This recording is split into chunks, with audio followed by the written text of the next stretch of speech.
Hello दोस्तों, कैसे आप सभी लोग। मैं शुभम चौधरी आप सभी का एक बार फिर से एसकेसी अकेडमी के यूट्यूब चैनल पे स्वागत करता हूं। और मैं लेके आ चुका हूं आज आप लोगों के लिए एयरफोर्स ग्रुप डिस्कशन का एक और नया टॉपिक। दोस्तों, आज के सेशन का अपना टॉपिक रहने वाला है अनएम्प्लॉयमेंट इन इंडिया। बेरोजगारी भारत में कितनी बनी हुई है ये सभी आप लोग जानते हैं। और ये जो टॉपिक है ये बहुत ही ज़्यादा चर्चा में रहता है। तो ये टॉपिक आप लोगों के फेज़ 2 में पूछे जाने के बहुत ज़्यादा चांसेस बन जाते हैं। तो इस टॉपिक को आप बिल्कुल अपने फेज़ 2 के लिए प्रिपेयर करके जाना। ये टॉपिक आपका मिस नहीं होना चाहिए। और ये हमारे डे टू डे लाइफ से रिलेटेड टॉपिक है, तो और भी ज़्यादा ये टॉपिक इम्पोर्टेंट हो जाता है।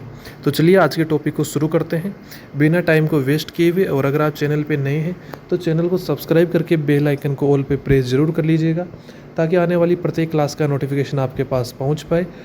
और दोस्तों, अब डेली अपडेट्स के लिए और पीडीएफ के लिए आप हमारे टेलीग्राम चैनल और डिफेंस एकेडमी की वेबसाइट जो है एसकेसी डिफेंस एकेडमी की वेबसाइट, आप दोनों पे विजिट कर सकते हैं, टेलीग्राम चैनल और वेबसाइट पे। वहाँ पर आपको सारी अपडेट्स मिल जाएंगी, पीडीएफ मिल जाएंगी और एसआरटी के मॉक टेस्ट भी आपको वहाँ पे मिल जाएंगे। तो दोस्तों, उसको ज्वाइन जरूर कर लीजिएगा। लिंक दोनों चीज़ों का डिस्क्रिप्शन बॉक्स में दिया हुआ है। तो चलिए आज के टॉपिक को शुरू करते हैं। टॉपिक को शुरू करेंगे हम लोग। India is currently home to the largest youth population in the world. कि भारत जो है वो वर्तमान में लार्जेस्ट यूथ पॉपुलेशन का घर है। This democratic dividend is our greatest asset. और ये जो डेमोग्राफिक डिविडेंड है ये हमारे लिए सबसे बड़ा एसेट है। Yet unemployment remain one of our most pressing macro economic challenges while our GDP continue to grow। जो हमारी जीडीपी है वो कंटिन्यू ग्रो कर रही है।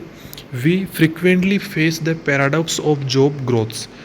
Unemployment is not just an economic issue. जो बेरोजगारी है वो केवल एक इकोनॉमिक इशू ही नहीं है, it is a social and strategic one. Today I look forward to discussing the root causes behind this.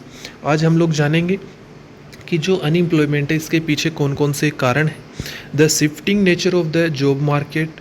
और जो जॉब मार्केट है उनका जो नेचर बदल रहा है वो क्यों चेंज हो रहा है, कितना चेंज हो रहा है, उन सभी के बारे में जानेंगे। And how we can bridge the critical gap between theoretical education and actual employability. तो दोस्तों, अभी हम नेक्स्ट पॉइंट के बारे में बात करते हैं।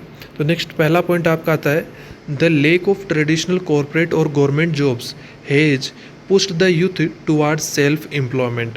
the lack of traditional corporate और गवर्नमेंट जॉब्स, कि जो ट्रेडिशनल कॉरपोरेट जॉब और गवर्नमेंट जॉब नहीं मिलने के कारण जो हमारी यूथ है वो सेल्फ एम्प्लॉयमेंट की तरफ धकेली जा रही है। Initiative like startup India and Mudra Yojana are transforming job seekers into job creators. कि जो लोग जॉब की तैयारी कर रहे थे, जॉब की तलाश कर रहे थे, वो अभी लोग स्टार्टअप और मुद्रा जैसी जो योजनाएं हैं उनके थ्रू जॉब क्रिएटर बन रहे हैं, वो खुद दूसरे लोगों के लिए जॉब क्रिएट कर रहे हैं। नेक्स्ट पॉइंट है, the rapid expansion of digital platform has created a robust gig economy. कि जो डिजिटल प्लेटफॉर्म की बढ़ती संख्या है, एक्सपेंशन है, उसके कारण जो इकोनॉमी है वो बहुत ही रोबस्ट गिग इकोनॉमी हो गई है। While it may not offer long term traditional security, यह हमें एक पारंपरिक लंबे समय की सिक्योरिटी सुरक्षा प्रदान नहीं करती है। It provide immediate flexible earning opportunities, यह केवल हमें तात्कालिक और फ्लेक्सिबल अर्निंग अपॉर्चुनिटीज़ अवसर ही प्रदान करती है for million of semi skilled workers. जो सेमी स्किल्ड वर्कर्स हैं उनके लिए preventing total financial destitution. Next point आपका आता है, the unemployment crisis has exposed the flaw in our rote learning education system. This has forced a national pivot towards vocational training through scheme like the Pradhan Mantri Kaushal Vikas Yojana and the PM Vishwakarma scheme, focusing strictly on real world skill over paper degrees। Next point है, we face a strange scenario where industries have vacancies.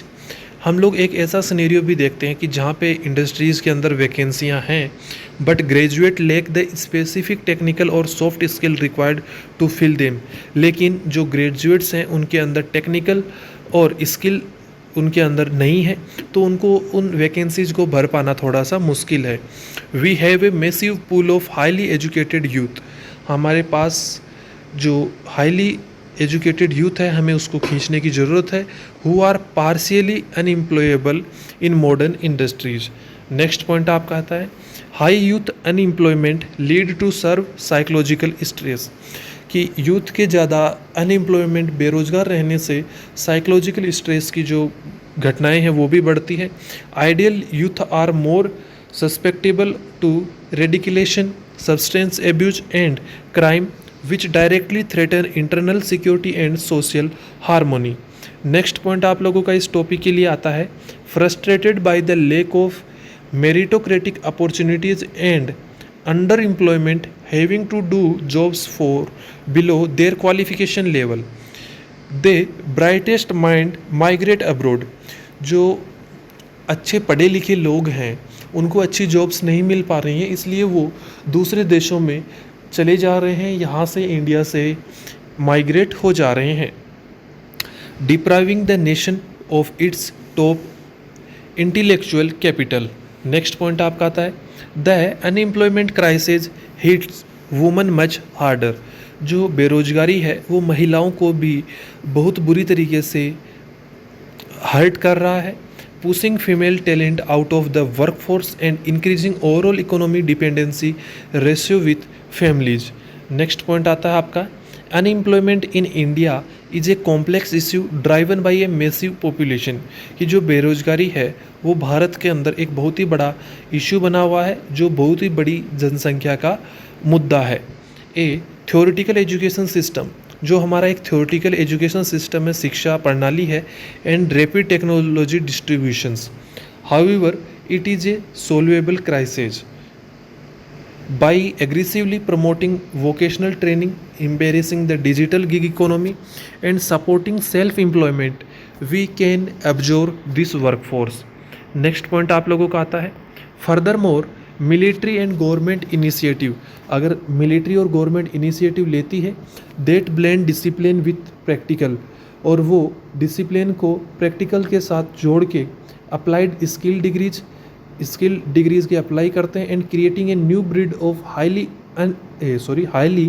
Employable youth, और वो इस discipline और practical knowledge के साथ एक highly skilled employable youth का निर्माण कर सकती है, उनको बना सकती है। Our demographic dividend will only pay off if we shift our national mindset from seeking jobs to create value.